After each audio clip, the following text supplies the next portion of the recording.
In 2024, Indiana's Medicaid program made at least $56 million in improper payments for ABA services provided to autistic children.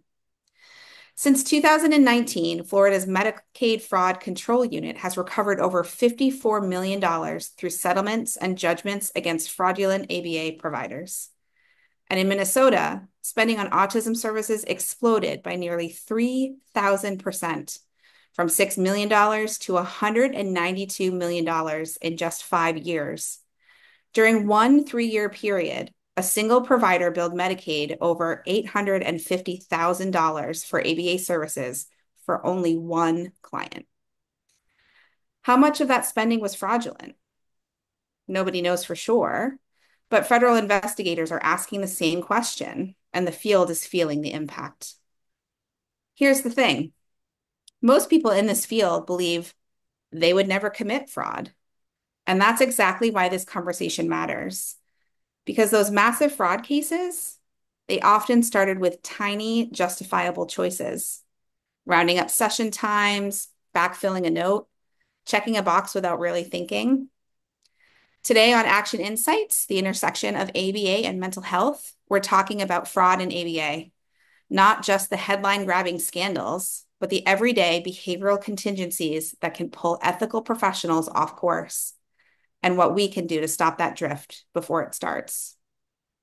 My name is Nikki Dione, and this is my co-presenter, Amelia Delphonse.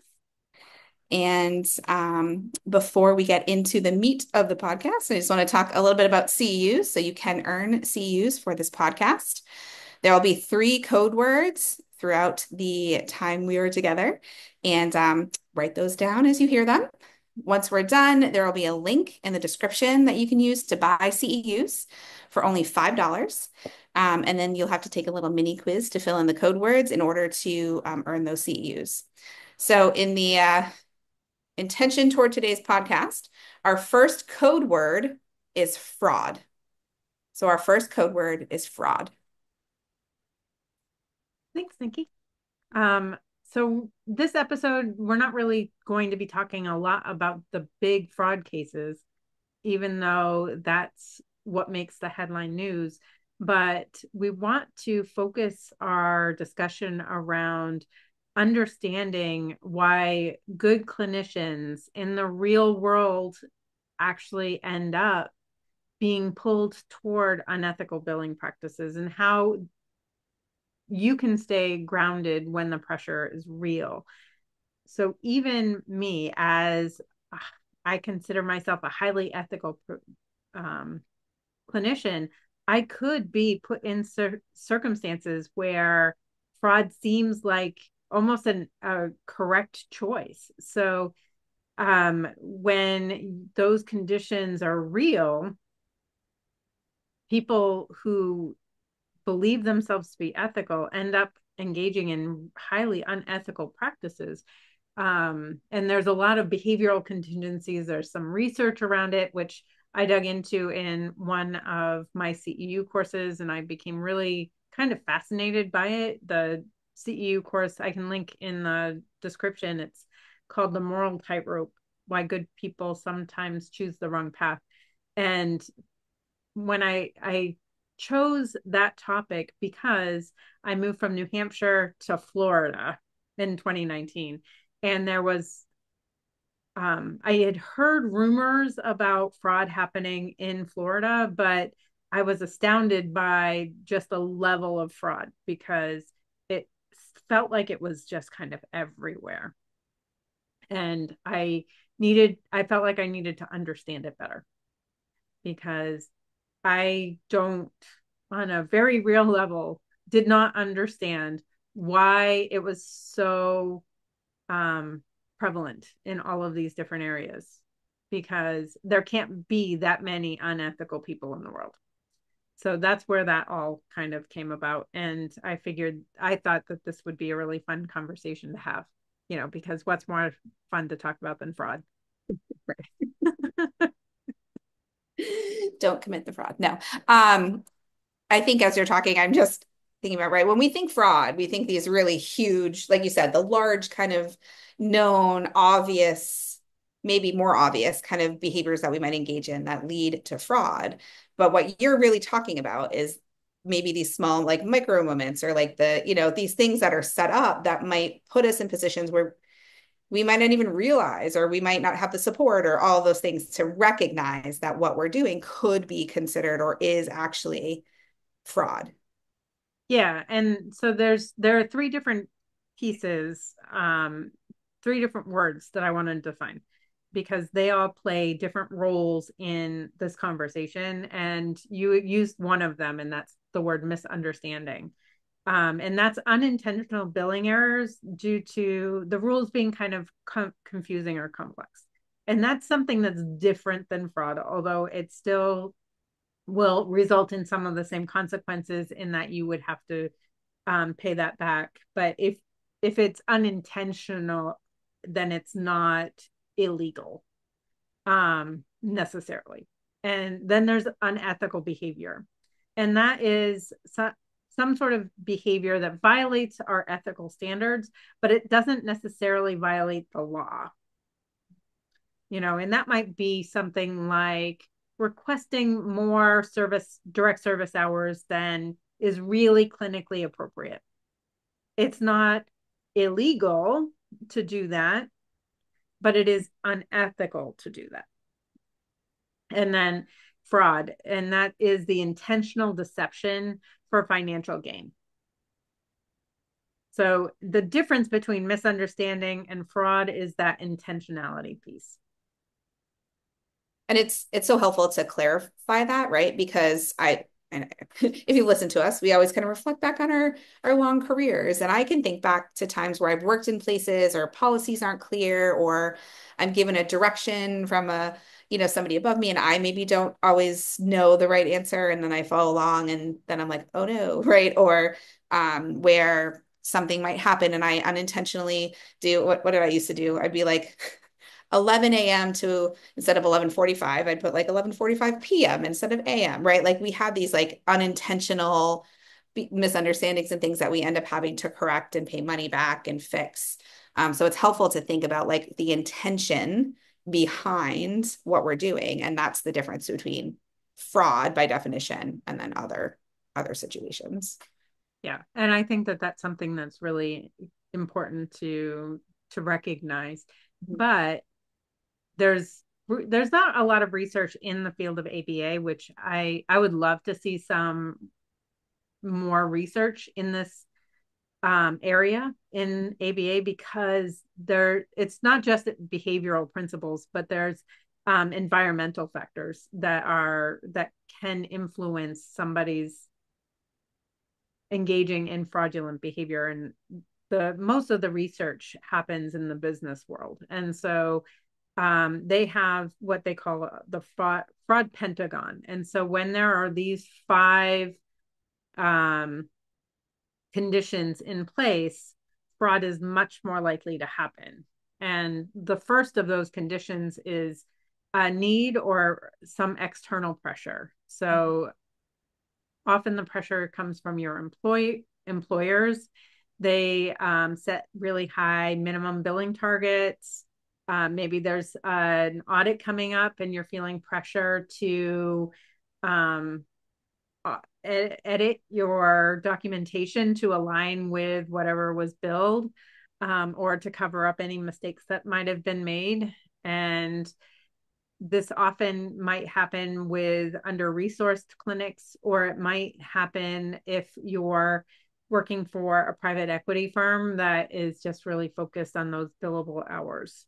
So a lot of BCBAs right now are feeling a lot of pressure to increase their billable hours, but they're not necessarily given the tools or support they need to actually do that in an ethical way. They're just given a number and then expected to bill that number. And the second factor that goes into the fraud pentagon is rationalization. So this is an internal justification, and it could be saying, oh, well, I'm just rounding up a few minutes. It doesn't really matter. Or the client really needs the hours. So I actually had one supervisor, she was a BCBAD, who I overheard saying to another staff person, another BCBA, to make the client's behaviors and situations sound worse than it actually was, to make sure that he could get hours, or to increase the number of hours that he could get. And so this BCBA was feeling pressured to make those adjustments because here's her supervisor telling her to do that. And the rationalization was there.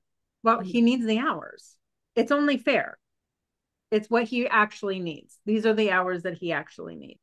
And so the supervisor was telling her to engage in essentially a fraudulent act to make sure that she got her client access to the hours that he really needed. So if we can justify it to ourselves, it makes it a lot easier for us to do. And sorry, just as you're talking, I'm thinking about a place, like that I used to work, and people would say like, oh, it's just a few minutes. They used to make fun of me because I'd be like 4:02 to, Yes. 5:23. And they're like, you're so accurate. I'm like, well, yeah. And I remember somebody asking like, why don't you just round up or down? And sometimes, at least where I live, it would bump it into another billing kind of, time limit, and you'd get more or less money depending on it. And it wasn't accurate, right? But there was just kind of this understanding of like just round down to 4 or round up to 5:25, or but those extra minutes can really create a lot of challenges, in the long run. It's true. And you have to be able to understand what those billing rules are, because some will round up after 7 minutes, Mhm. but if it's 6 minutes and 59 seconds, you're supposed to run down for billing that unit. And it's always better to let the billing experts handle that, Mhm. especially if you're working for a company that you actually trust. But the challenge that comes with this rationalization is that it shifts the blame from you as the person engaging in an act of fraud to something outside of yourself. And that makes fraud just easier for you to handle. And then the third kind of leg, but there's five, so I guess it's not a leg of a pentagon, but the third side of the pentagon is capability. So you have to know how to exploit the system. And if you understand kind of that rule that we were just talking about, understand that if you hit that 7 minute mark, that bumps it up to the next billable unit. Then if you stayed until 4:05, you just say 4:07. I mean, who's going to know? And you get an extra unit of services without actually having to just say the 2 extra minutes. So you have to understand how the system works in order to be able to exploit it. And RBTs and BCBAs are very often trained in the system and often will understand how that works. But it also requires you to be able to manipulate the system, the technology behind the system. So I worked with a company that was using an app that required a parent signature. And the RBT managed to get the parent to sign off on a session that he didn't actually perform. And he knew how to work the system. He was caught because he was at the client's house for just a few minutes, but he was billing for something like 4 hours of service.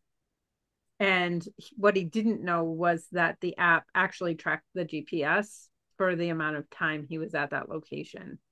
He knew that it would record the location of the signature, but he didn't know that it would record his time there. In order to engage in fraud, you do need to have that capability of manipulating the system. And then the final side is personal ethics.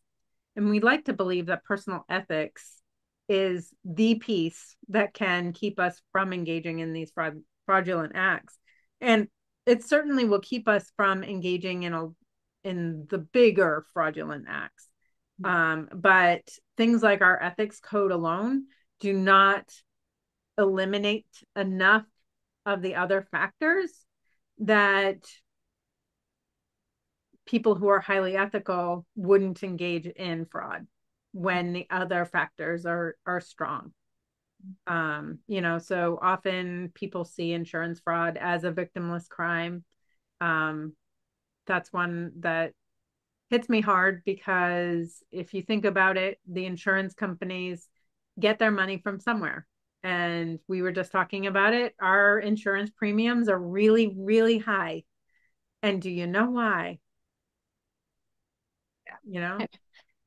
It's so funny. Sometimes we have conversations without even realizing that we're like tying it to other stuff we're doing in the day. But yeah, I mean, Amy, you made a good point earlier, and I was like, oh, we're paying this much. And you were like, you know why? It's because of the excess billing or services, right? Like we're paying into like a pool of money. Like my money doesn't just go to me, it goes into this pool of money that they use for like all services, right?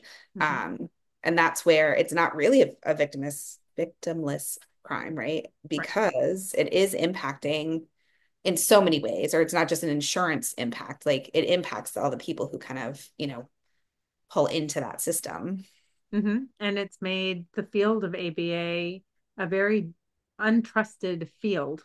Mhm. People are very suspicious of any ABA practitioner because of all of the things that have been going on.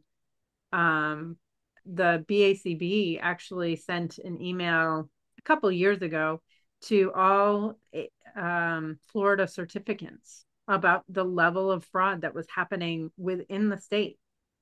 And it has pushed me to not work for a company here in Florida because I don't trust any of the companies that I've interacted with so far to actually have ethical billing practices and to actually support their staff in engaging in only ethical practices. I remember when you got that letter, I was like, whoa, like, when things rise to your licensing board, your board of certification, and they're sending things out, and then there's investigations. Like the unfortunate part is that happens in like a reactive response to something that's been going on for an extended period of time, because it's risen to the level where it's Yeah. now a massive on a more massive scale. And kind of what we're talking about today too is like thinking about it on a more micro level, like from each individual staff person and each individual provider, and really thinking at that level, we shouldn't be getting to the point where things are getting noticed or investigated or whatever, because it's become a really large problem. And at the end of the day, the harm goes to the clients that we're serving, right? Like the harm is done to the people who are coming in for services. um, and just to pause for a second, our second code word is opportunity. So our second code word for today is opportunity. Yeah. When you have that opportunity to engage in fraud and you're feeling the pressure, it can be really hard to stand up and say no. And I think it's really important for all of us to think about if we were to be put in that situation, if our supervisor were to say to us, I need, I think you need to make his behaviors seem more intense or more severe, Mhm. um, so that he gets access to the service. What would your response be to that? How would you react to it? If we don't have a plan for when these types of situations come up, a lot of us just kind of freeze because maybe we're not expecting somebody who we've trusted and maybe looked up to say something like that. But it happens more often than you think. Mhm. Yeah, and I start to think too, and my brain kind of goes in all the directions, but when we think about those power dynamics and power structures that exist between, like, say, an RBT to a BCBA, or somebody who's has a supervisor or their supervisor's supervisor, right? Like, we start to think it's hard Mhm. to stand up to that. It's hard to question. It's hard to have a response sometimes. And that could contribute to the freeze. Also, if you're like a really new person to a field and those things are being said, like and again, I can reflect back and be like, know that I was told to do things because that was how it was done. Where Mhm. at the time I was like, okay. And then I did it because I, like, was a new hire, or I was a new person to the field, that now I'd be like, absolutely not. So, Yeah. how do we start to look at those differences too? I think it's just important to consider that power structure, which I think you're kind of alluding to, as you, Yeah. how would you respond? Like, what would you say? Right. And I think we also need to be responsible for supporting people who are put in those positions Mhm. and supporting people who are coming into the field and empowering them to actually stand up to their superiors who are doing or saying these types of things, to let them know that if their gut is telling them there's something off with this, it's okay to ask, Mhm. and it's okay to seek out advice from other BCBAs. And I was met with yesterday. I met with a student analyst. She had to interview a BCBA as part of her coursework, and so um, I volunteered to help her out. I had never met her before, but she had put out a request in a Facebook group, and I didn't know at the time, but the course was actually her ethics course. And so she had a lot of ethics questions for me. And so she said, "What would your advice be to somebody new in the field?" And I said that I advise them to build a network of other professionals that they can turn to ask about these types of situations if they come up, because you can't necessarily rely on people within your organization because they're under the same types of conditions as you are. And so they're being told the same things. They have the same pressures. They have the same opportunities. They probably have the same knowledge. So all of those factors in that fraud pentagon that we just talked about are present in that organization. So they need to step outside of that organization and get that support.